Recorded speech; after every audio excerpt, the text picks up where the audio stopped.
Bonjour mes frères, que la paix de notre Seigneur Jésus soit maintenant sur vous et sur toute votre famille. Amen. Je suis le pasteur Antonio Junior, ici encore grâce à Dieu. Je suis sûr que tu le reconnais aussi. Si ce n'était pas pour la grâce, pour la miséricorde du Seigneur, nous ne serions pas arrivés jusqu'ici. Frères, je ne sais pas ce que vous vivez au quotidien, mais je peux imaginer que ce n'est pas facile. La bataille est très forte.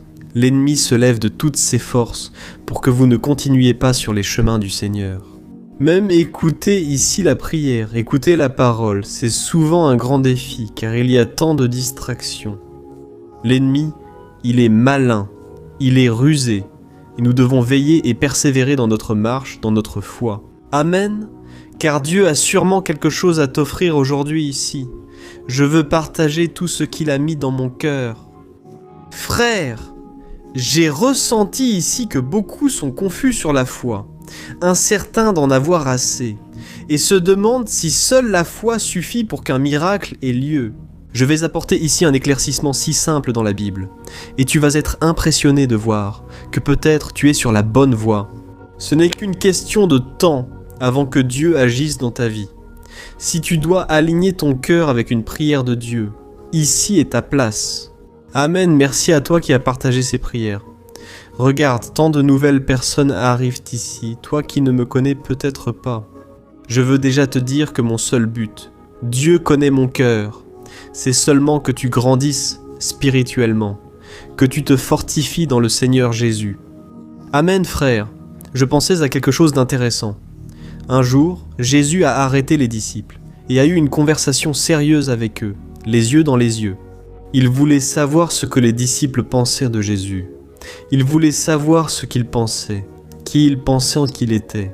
Parce que la foule disait tout le temps « Ah, ce Jésus-là, en fait, c'est Élie, le prophète Élie ressuscité. » D'autres disaient « C'est Jean-Baptiste. » D'autres disaient « C'est un maître très puissant en parole, en œuvre. » Mais Jésus voulait savoir des disciples.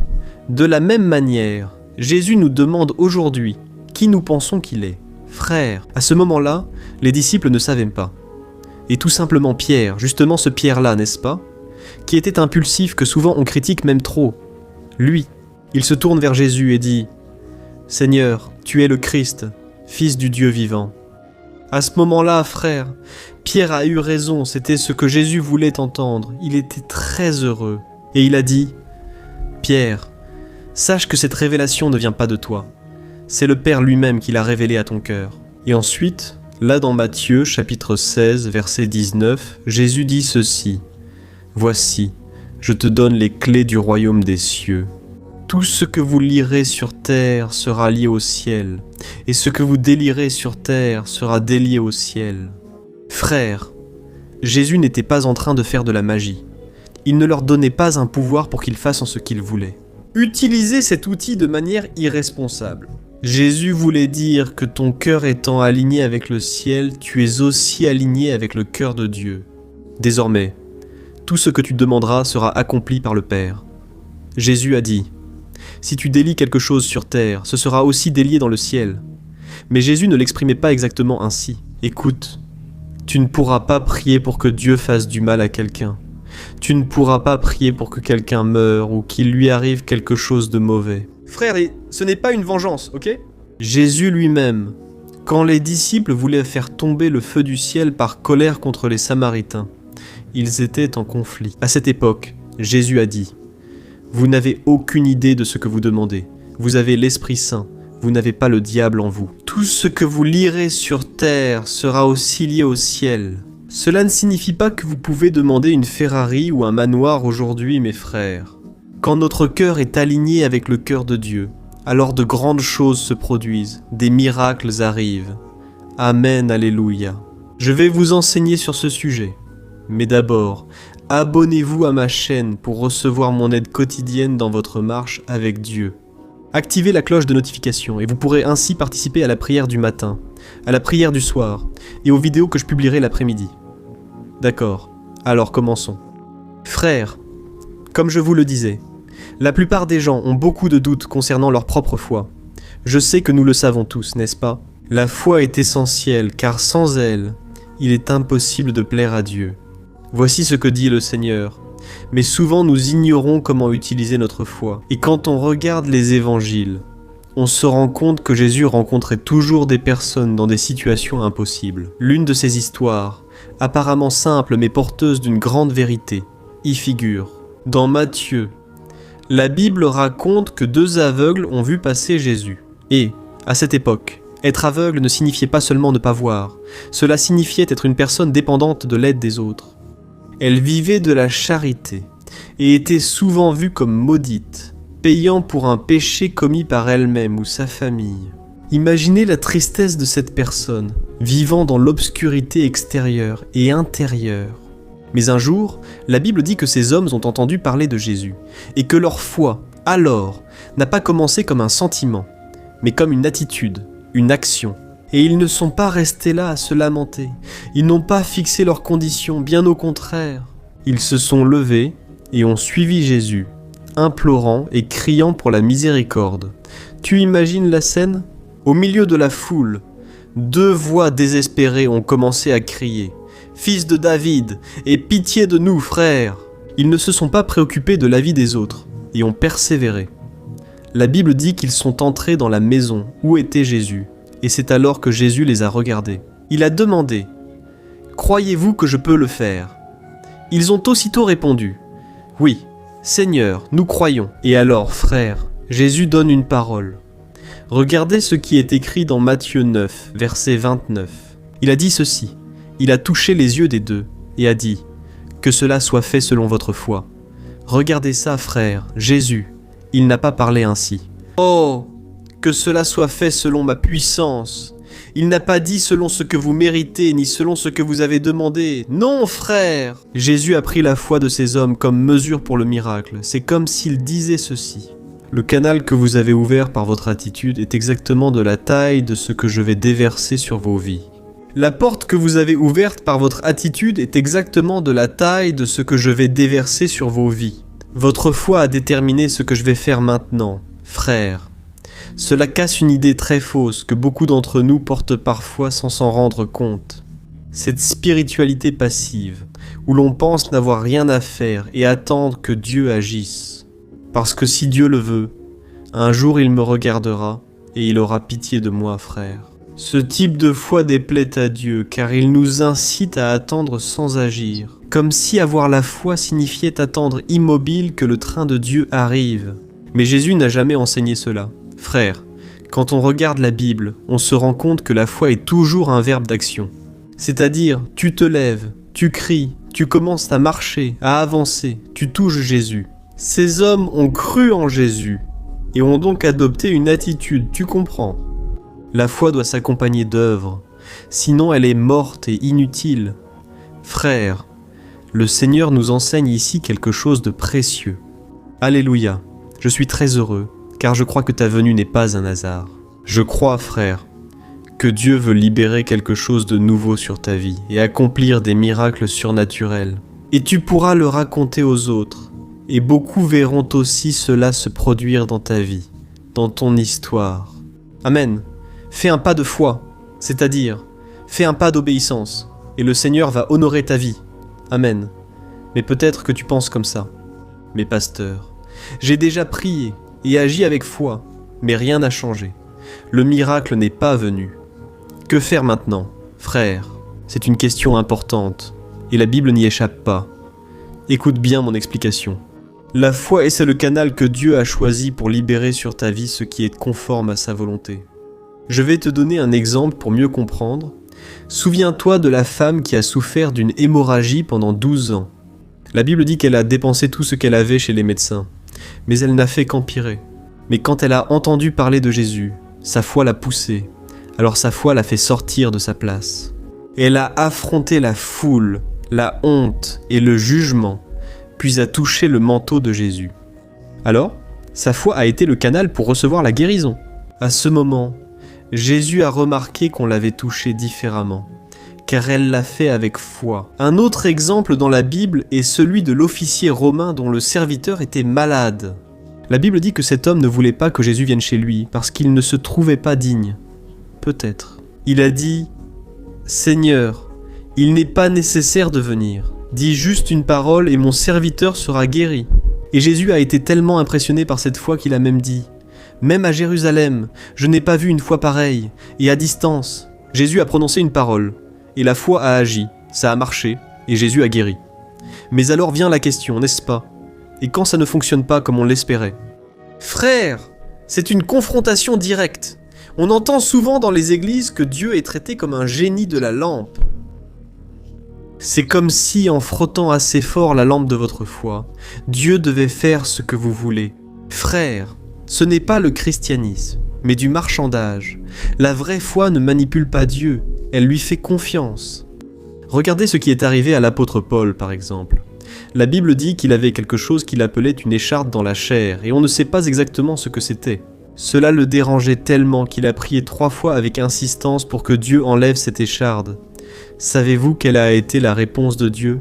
« Ma grâce te suffit, car ma puissance s'accomplit dans ta faiblesse. » Frère, ce n'était pas un manque de foi de Paul, mais une invitation à vivre une foi plus grande et à faire confiance au dessein de Dieu, même quand il ne comprend pas sa permission, quand il ne comprend pas l'action de Dieu. Alors frère, laissez-moi vous expliquer une chose, lorsque vous continuez acreditando, você está no caminho certo. À faire confiance, là le surnaturel ne dépend pas de vous, il vient de Dieu. Mais pour cela, vous devez rester confiant. Donc, aussi important que de croire, c'est de rester dans la foi. Amen, c'est comme si, lorsque vous avez la foi, vous ouvrez la porte pour que le miracle arrive dans votre vie. Mais c'est la persévérance qui va garder cette porte ouverte, jusqu'à ce que tout se réalise, que la volonté de Dieu s'accomplisse dans votre vie. Amen, réfléchissez à un autre exemple avec moi. Nombreux sont ceux qui ne comprennent pas cela. Concernant Jean-Baptiste, Jésus a affirmé qu'aucun prophète n'a été plus grand sur terre. Jean-Baptiste, homme fidèle et courageux, a préparé la voie du Messie. Mais comment a-t-il fini, frère? Il a été injustement emprisonné et décapité à cause d'une femme mauvaise, cette reine. Où était alors la délivrance de Dieu? Sa foi a-t-elle échoué? Non, frère, bien sûr que non. La foi l'a soutenu jusqu'au bout et il a réalisé le plan éternel de Dieu car Dieu l'a permis. Tu es d'accord, tout dépend de la volonté de Dieu. Mais à ce moment-là, aussi difficile que cela puisse être pour nous de comprendre sa mort, cela a glorifié Dieu car il n'a pas renoncé à sa foi, qui a suffi puisqu'il a tenu jusqu'au bout. Alors la foi, mes frères, c'est faire confiance à Dieu jusqu'au dernier moment de notre vie, jusqu'au dernier souffle. Gloire à Dieu. La vraie question n'est pas « Si je crois, Dieu doit-il agir ?» Non, mes frères, la foi mature pose une autre question. Si je crois, suis-je prêt à faire confiance à Dieu, même si sa réponse est différente de ce que j'attends? Cette foi, mes frères, existe aussi chez Jésus. Lorsqu'il était là au Gethsémani, au moment de la plus grande agonie, de la plus grande souffrance, il a fait la prière suivante. « Père, s'il est possible, éloigne de moi cette coupe, mes frères. » Jésus exprimait alors son désir humain, mais conclut sa prière.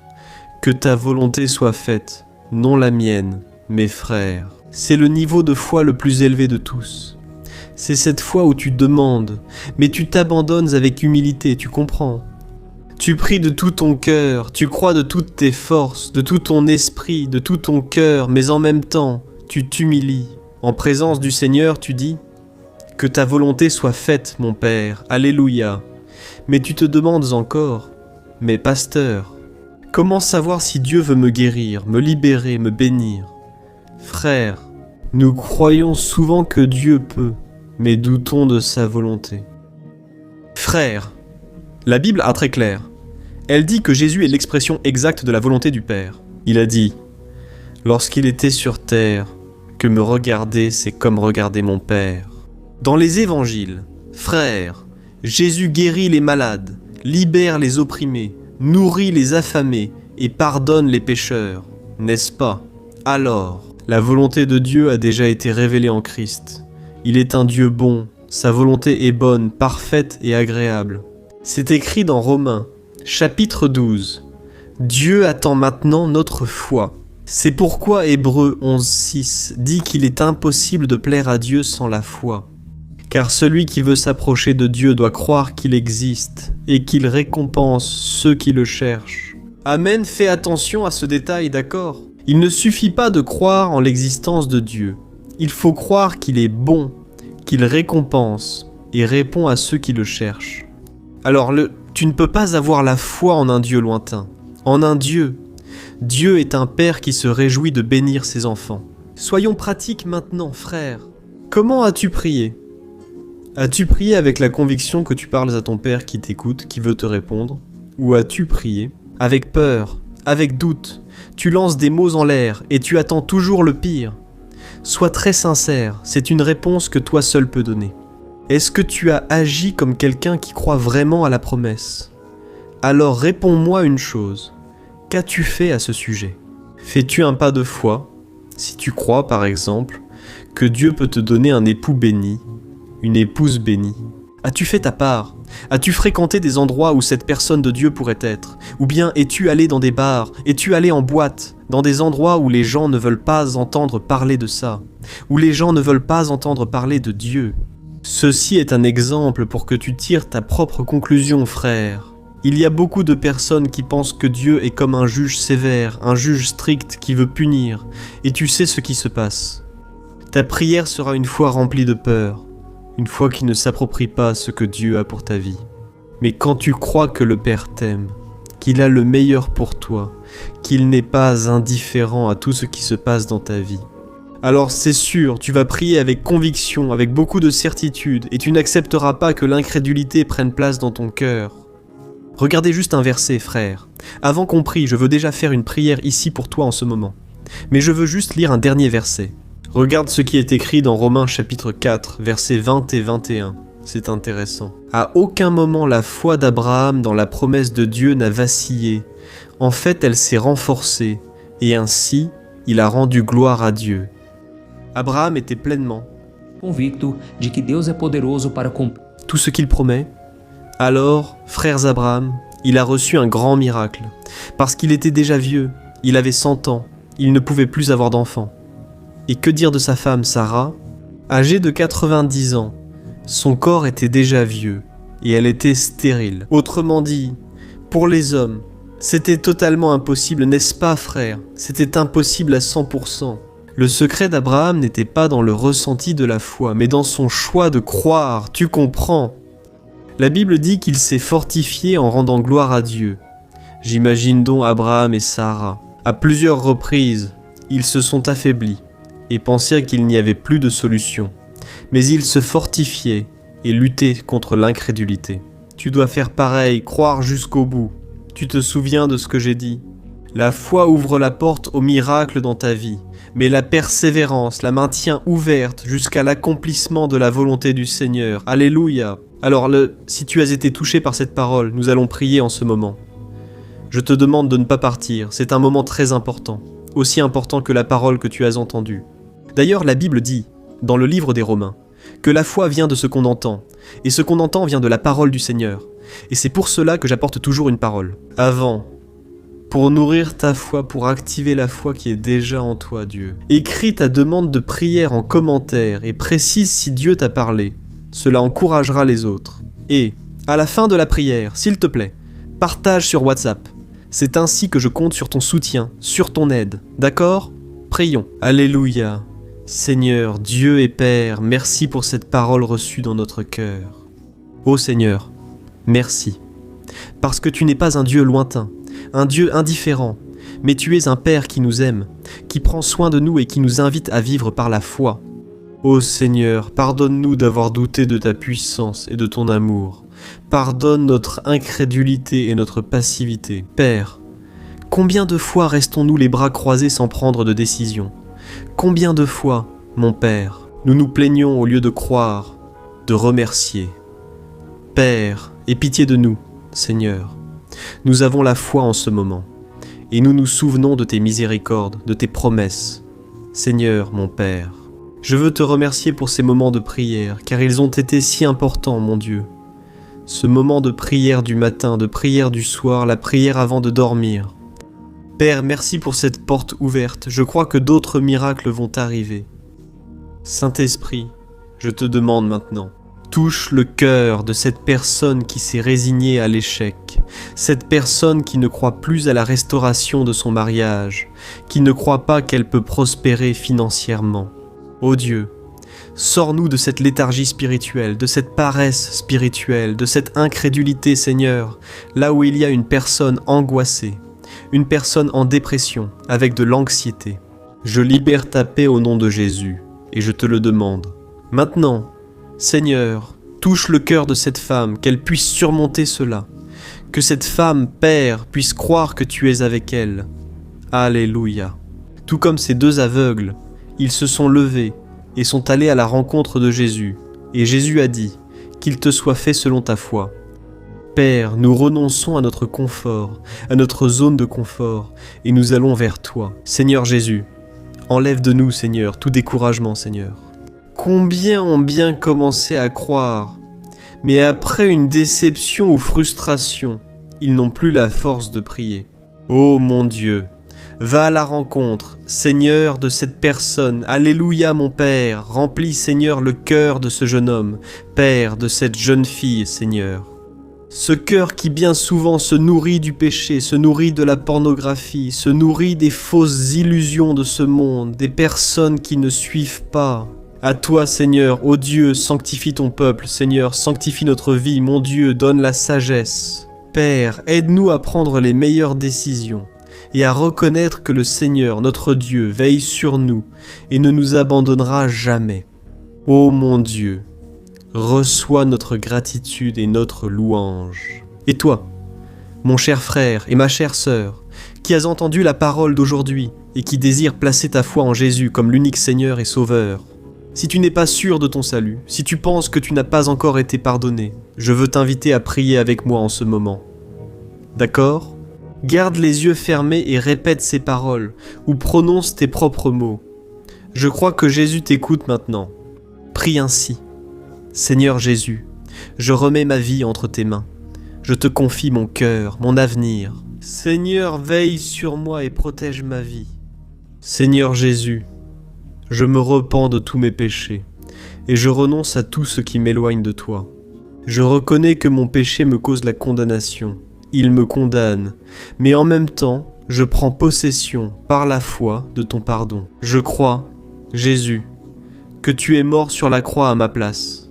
Je crois que tu es ressuscité le 3e jour pour me sauver. Et maintenant, je te demande, Seigneur Jésus, que ton sang me purifie, ton sang est précieux. Il est en train de me pardonner maintenant. Il est en train de me restaurer.